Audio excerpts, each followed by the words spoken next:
Hello everyone, welcome back to my channel Preeti blogs. And इसी तरह के ब्लॉग्स को देखने के लिए मेरे चैनल को लाइक कीजिए एंड सब्सक्राइब कीजिए। सो फाइनली ये जो वीडियो है वो वैष्णो देवी से रिलेटेड है, जो कि हम लोग जून के मंथ में गए थे। तो किस तरीके से सारा प्रोसेस है और किस तरीके से आप जम्मू और कटरा जाकर किस तरीके से वैष्णो माता के दर्शन कर सकते हैं, इस वीडियो के अंदर मैं आपको फुल डिटेल्स देने वाली हूँ। चलिए फटाफट से वीडियो को स्टार्ट करते हैं बिना टाइम वेस्ट किए। इस जून के मंथ में वैष्णो देवी जाने का मन हो रहा था, तो हमने टिकट कराया वैष्णो देवी जाने के लिए। मैंने बहुत ट्राई किया, बहुत कोशिश करी, बट मुझे जो टिकट थी वो डायरेक्ट कटरा की नहीं मिली, इसलिए मुझे जम्मू तवी की करानी पड़ी। और जम्मू तवी से ऑलमोस्ट जो डिस्टेंस है 50 किलोमीटर का है आपको कटरा पहुंचने के लिए। तो सबसे पहले हमने जम्मू तवी के लिए ट्रेन लिया और जम्मू तवी हम पहुंच गए। और उसके बाद हमें जाना था कटरा, जो कि हमने काफ़ी ज़्यादा कोशिश करी कि हमें कोई पर्सनल वैन या फिर पर्सनल टैक्सी मिल जाए, बट पॉसिबल नहीं हो पाया। तो हम लोगों ने बस हायर करी जो 120 रुपीज़ पर पर्सन था और हम कटरा के लिए निकल गए। मैक्स टू मैक्स हमें 2 आवर्स लगा वहाँ तक पहुँचने के लिए और उसके बाद हम कटरा पहुँच जाते। ये कुछ सारा व्यू है जो आप देख सकते हैं जब हम कटरा के लिए जा रहे थे। जम्मू से बेसिकली हम जा रहे थे कटरा। तो ये पूरा कुछ सीन था।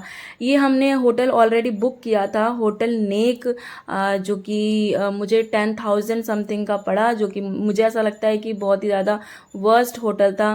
और मैं इसको बिल्कुल भी 5 आउट ऑफ 2 स्टार दूंगी, क्योंकि आपको कभी भी होटल बुक करना हो तो आप वहाँ पर पहुँच जाएं, उसके बाद ही होटल बुक करें।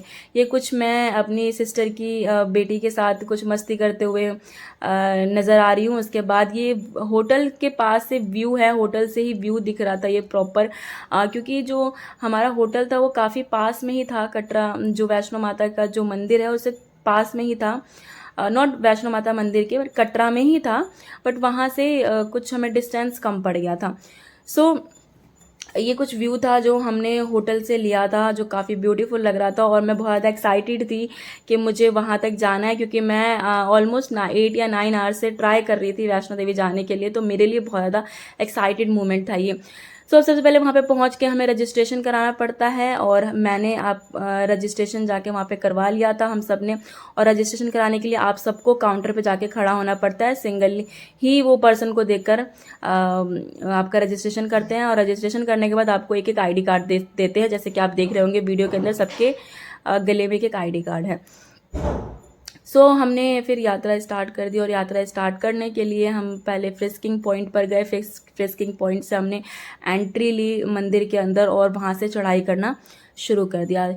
ये हम चढ़ाई कर रहे थे, और ये बिल्कुल स्टार्टिंग पॉइंट है। और गुलशन कुमार की टी सीरीज़ कंपनी, जैसे कि आपको पता है, वहाँ पर आपको कैसेट वगैरह और काफ़ी सारी चीज़ें इसके अंदर मिलती है, आप विजिट कर सकते हो। हमने जो चढ़ाई शुरू करी थी वो इवनिंग के टाइम करी थी, क्योंकि हमें ऐसा लग रहा था कि वेदर जो होगा इवनिंग के टाइम पे अच्छा होगा तो फटाफट से चढ़ाई हो जाएगी। बट हमारे साथ बच्चे थे जो कि उन्होंने बहुत ज़्यादा परेशान किया, इतना ज़्यादा वो थक गए थे, हमें वॉकर लेना पड़ा उनके लिए। और ये मेरी कुछ हालत है जिस तरीके से मैं चलते चलते परेशान हो गई थी। और ये मेरी सिस्टर है जो कि अपनी डॉटर के साथ जय माता दी कर रहे थे, दोनों के दोनों, और बहुत ज़्यादा क्यूट लग रहा था वो मोमेंट।